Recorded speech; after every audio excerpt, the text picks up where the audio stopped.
Hi, I am Patrick. This is the much loved and much missed Brian Fiore. That is the much loved and much missed Tiffany. And Eric, who he's much loved and missed as well. We just got done playing Battle Bears. I think it's called Battle Bears Battle Royale, Battle isn't it? Royale, yes. Yes. At the Cloak and Blaster. Join us for Battle Bears Battle Royale.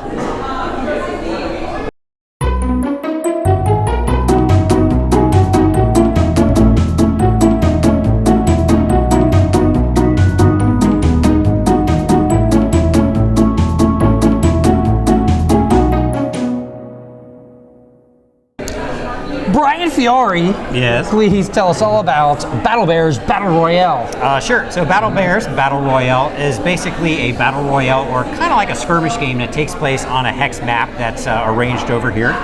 Each of the characters gets a player mat, which spells out how much health you get, how much movement you get based on the weight that you're carrying. Has slots for your different items and equipment, and also you have a special ability. So there's some variable player powers there as well. How many slots do you have? I would have just a couple, I believe. Oh, my bear has five slots there. And when you use your items, they can become exhausted. Anyways, so variable player powers, you've got your characters there. During your turn, you're basically going to choose 2 actions out of 4 possible actions. One of those is you can move your bear according to your movement and your weight track.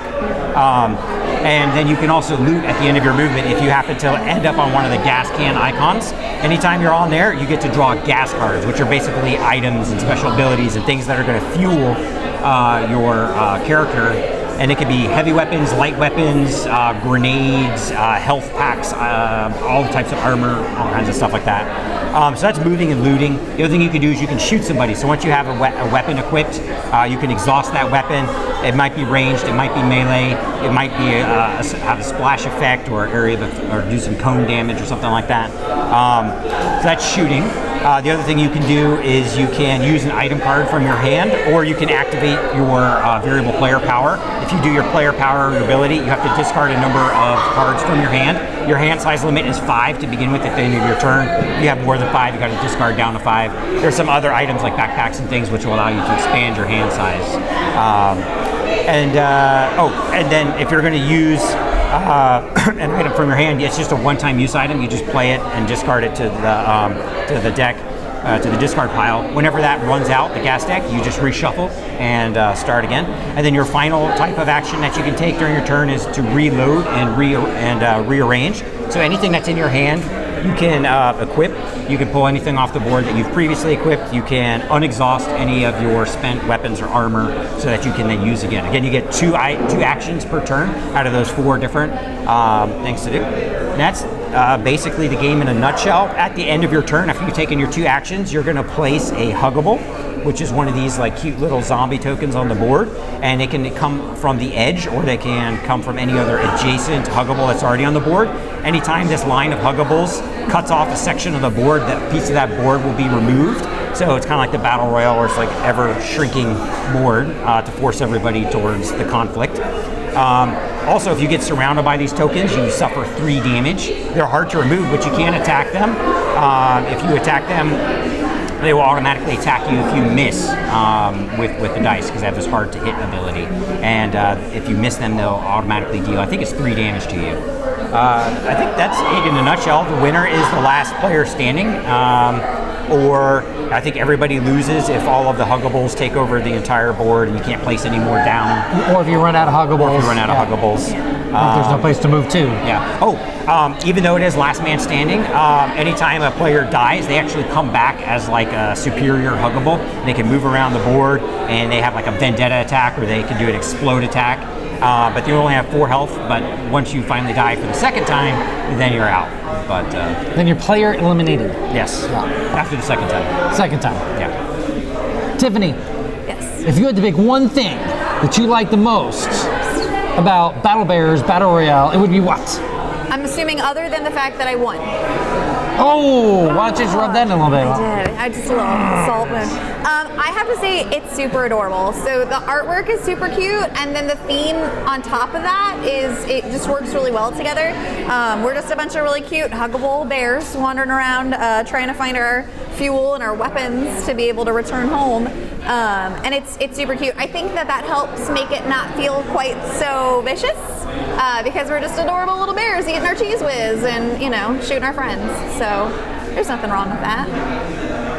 Fury, if you had to pick the thing that you like the most. The thing that I like the most for a skirmish or a battle royale type game, there's basically no learning curve to the game. So you're up and going in a matter of no time. A lot of skirmish games, you got a nice thick rule book to try to digest over a period of years before you can even bring your battle to the game. So. And you're a skirmish guy. Yeah. Like you enjoy skirmish games. I do. And I enjoy not playing skirmish games with you. Eric, if you had to pick something you didn't like about Bears Battle Royale. I don't feel that it's extremely replayable. There are different modes that come with the game, so there is a lot of options there, but I still feel like you're just drawing the same cards and moving around on the same map, kind of, pretty much whatever mode you're going to play here. So I figure 3 or 4 times and you're probably going to branch off into something that specializes more in the thing that you like in the game. I can see that. It does have variable tiles and it does have variable player power, so you can swap back and forth, but that does tie very much into what I'm going to say, and I really enjoyed the game. I feel like I wish it was a little bit faster, but I did enjoy this game, so I'm having to stretch a little bit to say what I don't like about it, but it does have something to do with what you're saying. I don't feel like the variable player powers made me feel like I was that particular bear. I just kind of shadowed over. I mean, I used my variable player power, but I don't feel like that was special to the bear, and the bears are very, very cute and very individual, and I think that ties into what Tiffany said, what she liked about it, but this variable player power didn't just do it for me in that way, but everything else I really liked about the game. I just throw in one more thing. I know we're supposed to pick one thing that I like, but the other thing We are. Anyway, I'm just kidding, I'm sorry. No, for a skirmish game, there's really not a whole lot of luck in the game. A lot of it is like you do this amount of damage, you do this amount. But yes, whatever types of cards you end up drawing and equipping and stuff like that. There is one dice in the game, which it only comes into play in instances where characters are hard to hit, and there's like a critical attack or a critical hit. There's a couple of hits and a couple of misses on the dice, but it's very specific to specific cards even when you're in there. So it's not something that comes into play a lot. There's not a whole lot And you know of you're going to take that, randomness in the yeah. game. And you know you're going to take that chance when you play that card because that card says you have to roll the die, essentially. Well, that's useful and very, very insightful. Thank you all. I actually believe in everything that one of you said. Every one of you said that, except for you, that I can feel that every aspect. Don't touch him. Have you been disinfected? Not yet. I'm Patrick, that's Brian, that's Tiffany, that's Eric. Together we are Just Got Played. We're at the Cloak and Blaster. Thank you very, very much for watching. You want to hug it out? We could have done something with that. Oh yeah, let's hug it out, guys. No, I don't hug losers. Sorry. Oh, that would have been good. Yes, you do, babe.